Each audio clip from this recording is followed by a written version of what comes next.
Hi, I'm Dr. Anton Babushkin. We're doing a new series for Start My Wellness that has to do with question and answers from our community.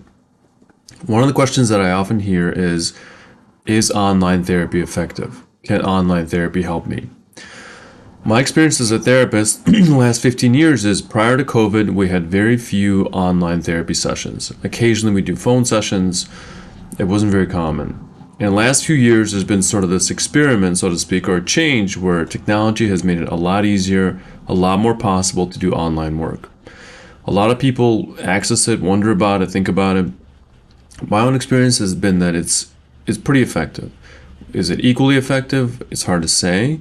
If it was my ideal scenario, I'd still want to see the patient maybe occasionally in person or a few in person and a few online, because I think seeing somebody in person gives me more information. How do they interact? Does their body language sort of convey any kind of additional information?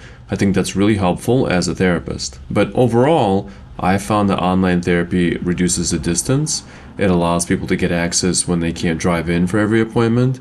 Maybe they have a busy schedule and they could take a break for an hour, but they can't drive, half hour to an appointment, do the appointment, come back. So I think it's really useful. But my suggestion would be to try it out for yourself. Try to approach it with flexibility, but also know that there are some advantages to in-person therapy because you might not be able to convey everything in words. And a skilled, thoughtful therapist, clinician should be able to pick up on cues in terms of kind of your eye contact or other things you might be doing, on additional information that could make the treatment effective. So I do think you should try it out, and I do think it's worth pursuing. And I've seen some good results of seeing patients online, or at least in hybrid, where I see them sometimes in person and sometimes online. So keep the questions coming in and hope to answer more soon.